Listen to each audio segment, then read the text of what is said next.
Welcome back. I'm Anthony with AZ Overland, and today we're going to be working on the 3rd Gen RAV4.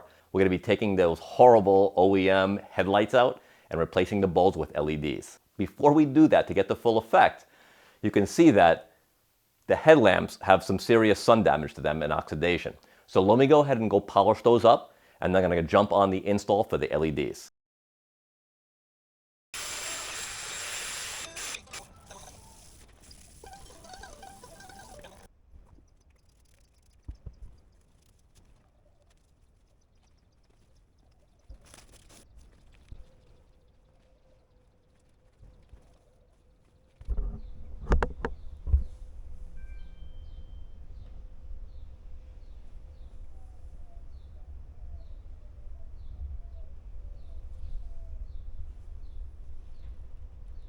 Now that we have the headlamps looking much better, we're going to go ahead and take a look at the halogens and how they look through the polished headlamps, and then we'll compare them to how they look with the LEDs. These are low beams, 20 feet away.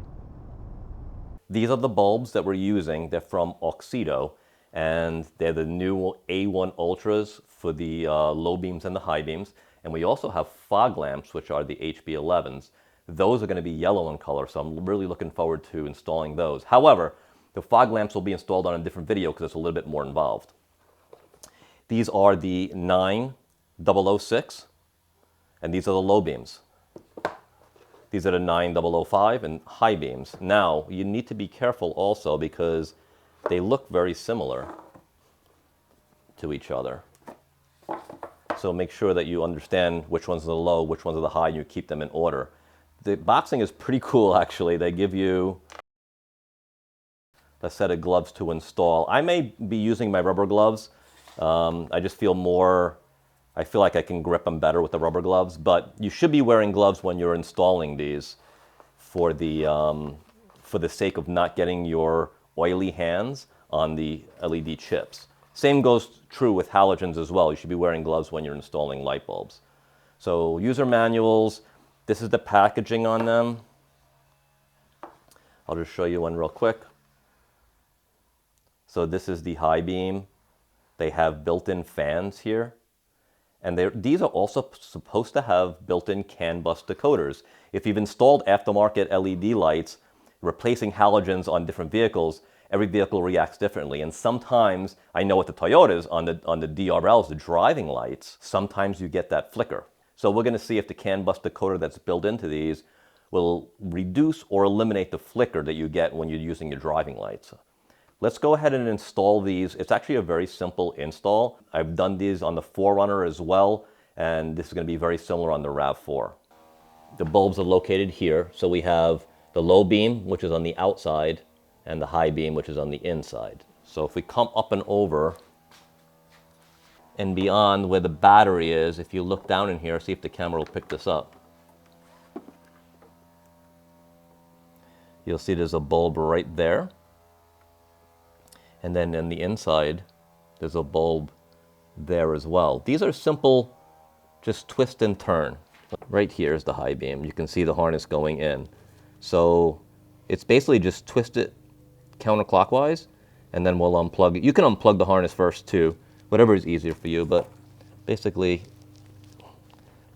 one hand is going to be hard. I'm going to try it anyway. See if I can get in there with my other hand. Okay. So I twisted it, and now I'm just going to pull it out right here. Yes, I'm going to pull it up. I don't know how much slack we have with this harness, but you can see the harness right here, and this is just a simple push clip right here. So you'll push it in, and then the plug will come out. Here's the lamp we just took out, the bulb. I'm going to compare it to, so this is the 9005. 9005, this is the comparison between the two. So it's interesting, this is quite a bit bigger, quite a bit fatter.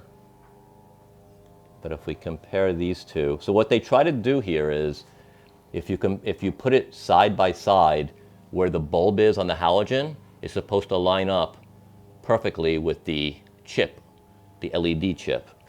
So it creates the same pattern. Let's look at the plugs, we'll compare them. So everything looks good. These are very heavy. I think it's an aluminum. Doesn't feel like plastic, feels like an aluminum body. So let's go ahead and install the high beam, basically just the opposite order. We're going to go ahead, I think, and just install the bulb first and then plug it in.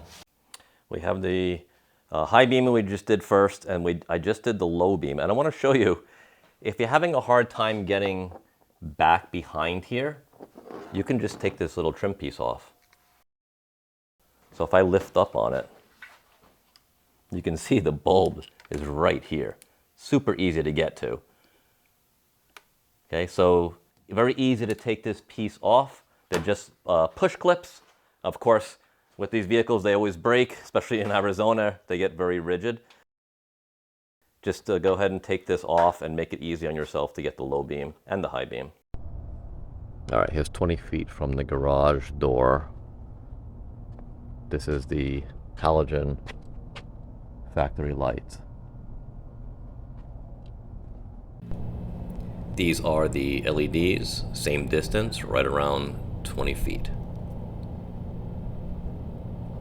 All right, we're gonna switch over to high beams now. You can see the beam pattern.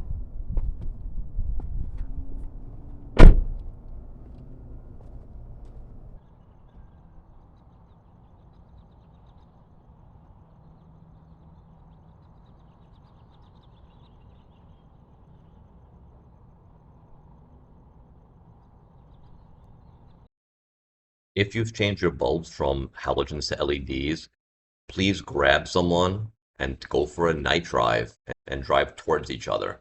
And make sure that even though your lights look like they're aimed correctly, that you're not blinding the other person.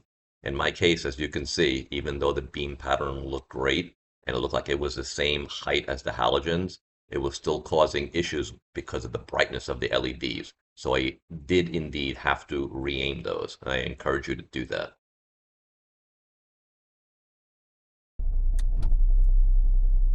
Thanks for sticking around to the end of the video, guys. I appreciate each and every one of you who subscribed to the channel. If you have any questions, please leave them below. Stay tuned for the next video. We're going to be changing the entire color of the RAV4 as the Overland build continues on that vehicle. Don't forget, life begins where the pavement ends, and I'll see you in the next one, guys.